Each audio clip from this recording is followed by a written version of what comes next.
Since the very moment I watched episode 1 of Mushishi, I've been trying to figure out what exactly makes the show as good as it is. Quite frankly, it's troubling because I enjoy articulating my disposition towards a show, and I'm usually not too bad at it if I do say so myself. However, this time around, the words don't come as easily as they usually do. Sad as I am to admit, I just end up parroting the usual sentiments towards the show, which are usually that it's incredibly soothing, fueled by thought-provoking ideas, and it's all held together by the palpable atmosphere. None of these are wrong, but I can't help but to feel that there is something else going on. So I decided to rewatch the show and only write a script if I actually found something. And here we are. For the uninitiated, Mushishi is an anime of the Iyashikei or healing genre.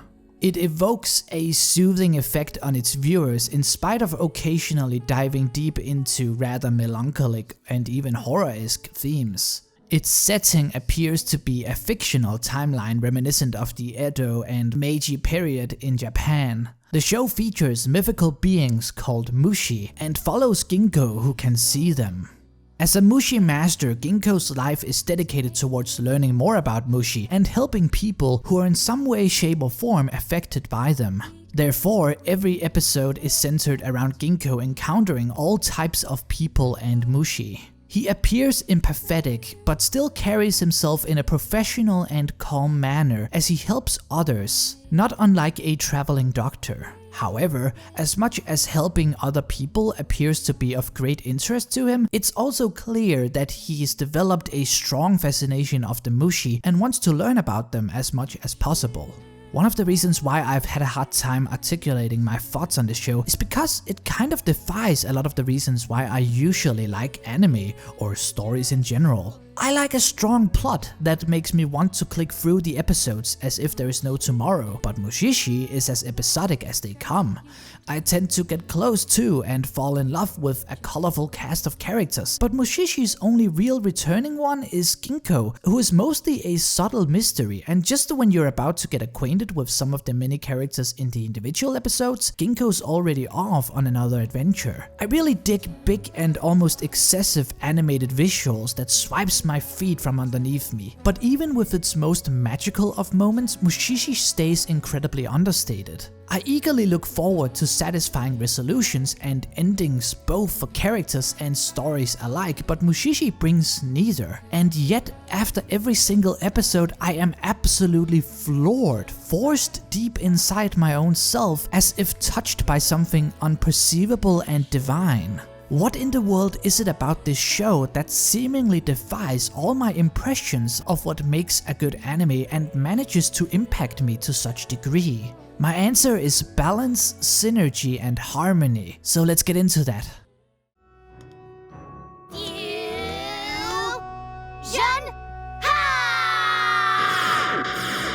Anime is a collaborative art form consisting of multiple other art forms converging together.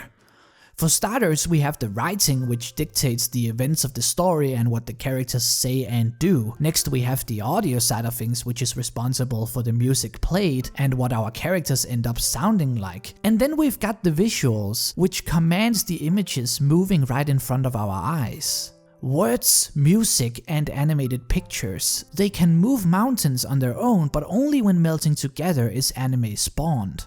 However, as much as these different art forms have come together, it is rarely done harmoniously. Sometimes they fight for attention and other times some are just more prevalent than others. To be clear, this is not exclusively a bad thing and it almost always happens in most anime. Some anime can be weak or generic in terms of writing, but have an astounding aesthetic presentation, and others can have a feeble or dated visual presentation, but the writing saves it by being engaging and captivating on its own. Most shows have low and high notes. Even if it's your favorite anime and you love everything about it, then chances are that there are specific moments or characters you look forward to a tiny bit more than anything else. In that sense, it's not just the art forms that are battling for our attention. For example, in regards to the writing, you can be looking forward to a specific plot point, similar to how some like the classroom interactions in My Hero Academia, while others prefer the action, or you can be anticipating specific characters or moments. Because of the fact that anime is a collaborative art form and because stories usually needs to shift in tempo between downtime and climaxes, it's only natural to experience change within that collaboration. And that is why Mushishi is as great and unique as it is. In spite of the fact that anime is a collaborative medium, Mushishi never ceases to feel like one entity. Or to put it another way, every element that goes into the show is in almost perfect synergy with each other, resulting in a rare case of tranquility and harmony. You see, the thing about harmony is that it's not obtained by having every part quote-unquote doing its best. Every part needs to adjust to fit. For example, harmony in singing occurs when multiple musicians sing or play in the same frequency. With that in mind, if all the musicians began singing on their own, even if their individual singing is really good, they're no longer doing it together and therefore the harmony is lost.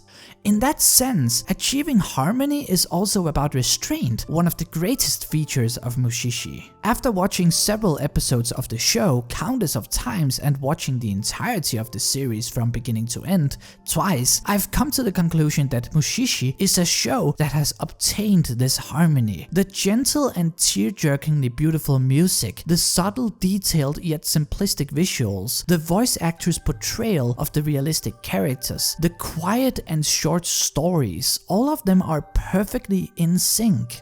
Even Ginko's laid-back character plays into this. At first, I thought the show was being a bit too sparesome with showcasing his personality, but then I realized he kind of paralleled the main rhythm of the show itself, which is incredibly discreet and modest. I also think it is because of this harmony that the various episodes can have completely different genres or atmospheres, yet they almost always give off the same soothing vibe. One episode is a joyous adventure bringing a boy back with his grandmother. The next is about a girl with infected eyes with a climax that verges on the line of body horror. In terms of themes, then some episodes deals with spirituality, while others challenge the viewers with heavy ethical conundrums. Some episode ends sad, some happy, and yet all of them could be put on and enjoyed on any occasion.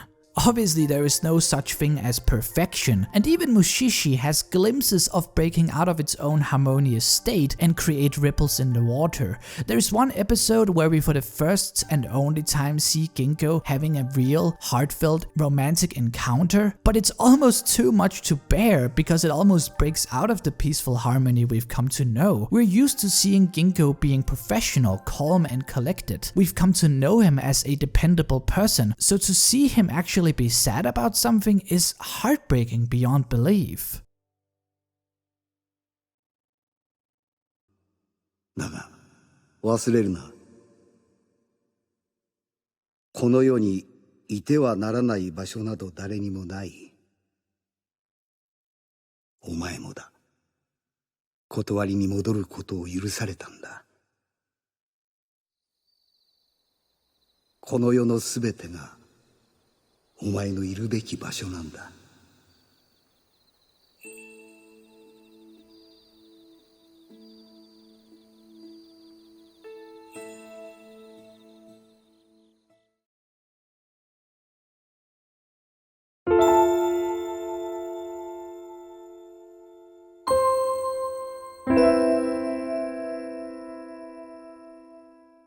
I think that true harmony is something that's extremely rare to find, not just in anime or art, but in life itself. That's why it's so odd to find it in a Japanese anime. It's captivating in its tranquil state, and it hits us on an almost spiritual level because it shows us a realm of peace we couldn't have imagined ourselves. Now, was this done on purpose, or is it just a lucky miracle?